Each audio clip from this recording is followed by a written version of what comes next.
Hello, hello, happy Wednesday.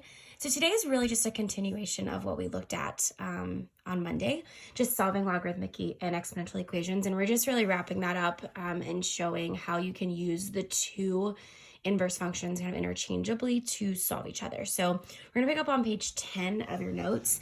Now, these are sort of similar to what we looked at on Monday, but instead of having log equals log, which is what we were looking at Monday, we now have log equals a number. So if you look over here, we've got log equals a number. Well, the problem is I can't, I want to just be able to cancel out this base so that I can bring this down and simplify as easy as possible. But I can't cancel out the log 2 because I don't have a log 2 over here, right? Like what I do to one side, I have to do to the other. So instead of trying to create a log over here, we need to use inverse functions. So if I think about, if I'm trying to solve a quadratic, and I have x squared plus 5 equals 14 or something like that, okay? I want to try to get this x by itself, but instead of trying to make an x squared over here and cancel things out, I just want to use inverse operations, right? So subtract 5 square root of x. So that's where that inverse comes from here. So what's the inverse of a logarithm? An exponential. So how would I turn this from a log to an exponent? So that would be 2 in the base, 7 in the exponent equals 3x minus 4. So the biggest thing here is just making sure that you're keeping what's in parentheses together. This should be your solution over here. You don't have to have the parentheses anymore because there's nothing to distribute. You can keep them if you'd like, but they're not necessary. So now I just use my calculator to figure out 2 to the 7th, which is 128, 3x minus 4, and then I would use my inverse operations to figure out that 3x equals 132. Divide by 132, and I get x equals 44. All right, now, do I need to check for extraneous solutions? We look at some examples where we do, some examples where we don't. Well, I started out as a logarithm, so I definitely need, when I graph this, it's going to look like a log of some sort, right? So I've got to make sure I check. So 44 times 3 minus 4 is definitely going to be a positive number. 44 works out. All right, let's try, let's do 2 more. Let's do 11 and 13. Let's look at number 11, okay? Well, this one is a little bit different. I could try to get the log 4 over here, and then I'm stuck with this 2. So I could try to move it so that I could cancel out the logs, but then I'm stuck with this 2 that I would need to move somewhere, right? So the easiest thing here is, well, I know I can use my log rules to condense this down into one rule. So let me go ahead and try to do that. So what's the rule when I'm adding 2 logs? I multiply 2v plus 3 times 2v minus 3 equals 2, okay?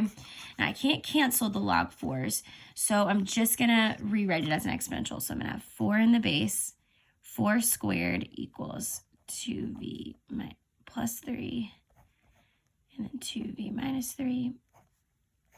All right, now it would be great if I could just leave this in factored form and set it equal to 0, right? The only problem is I've got to combine this 16, the 4 squared, inside this.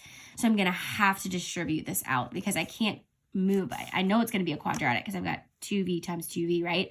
And I always need quadratics to equal 0 in order for me to solve them.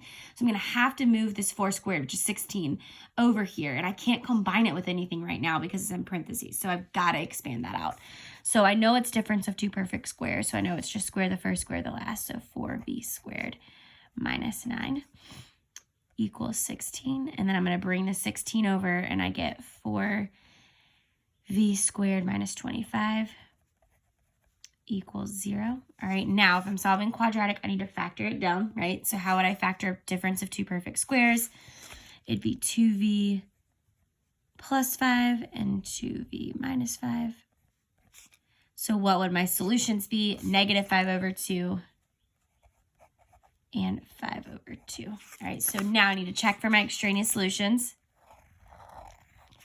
So when I plug that negative 5 over 2 in, negative 5 over 2 times 2 plus 3 is going to be a negative number. Can I take the log of a negative? Nope.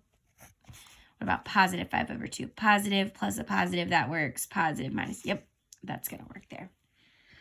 So we have one extraneous solution and one correct solution. All right, last but not least, let's look at number 13. All right, similarly to what's happening in 11, we've actually, you know what, let's do 14 because I see an exponent in here and I want to make sure that we have a chance to go over that. So we're actually going to do 14. So if I look at log base 2 c squared minus log base 2 of 3c minus 5, same thing. I want to make sure I combine these two here. Okay, so that's going to be log 2. When I am subtracting, what do? I divide these, c squared over 3c minus 5 equals 2. Okay, so now how would I solve this? Turn it to an exponent. 2 squared equals c squared over 3c minus 5. All right, now I am going to need to do some manipulation here. So see how I've got these two c's right here? I've got to figure out a way to combine them, okay? So easiest thing here is going to be to just do some manipulation until I can isolate that c by itself. So 2 squared is 4. C squared over 3c minus 5. One second, my cat is messing with the covers. So if I have c squared over 3c minus 5, okay, I could try to do some like division here. I could try to do like synthetic division, but there's just not really enough numbers for that to happen. So what I'm going to do is I'm just going to try to turn this into a quadratic. So I'm just going to move the 3c over here, and then I'm going to get rid of the c squared. Okay, so I'll show you what I'm going to do. So I'm going to move the 3c minus 5 from the denominator, which is multiplication, right? So what I do to one side, I do to the other. So now I would distribute this out to give me 12c minus 20 equals c squared. Okay, well, this is better. This is already a quadratic. I know I need to get it equal to 0. So I am going to keep the c squared over here because I want that leading term to always be positive. So I'm going to subtract 12c, and I'm going to add 20. Minus 12c plus 20. Okay, now can I factor this down? C and c. All right, 10 and 2 would work. So minus 10 minus 2. C equals 10 and c equals 2. All right, now I just want to make sure both of these actually work. It's a terrible circle. So 10 and 2, 3 times 10 is 30 minus 5. That's going to work. 10 squared, that's positive. What about 2? 2 squared is positive. 3 times 2 is 6. 6 minus 5 is positive. They both work. All right, so go ahead and stop the video. You can go ahead and work through the rest of these problems. There is also on page 11 some extra independent practice problems, and then you can check your answers on those, and then you can pick back up with the video on page 12.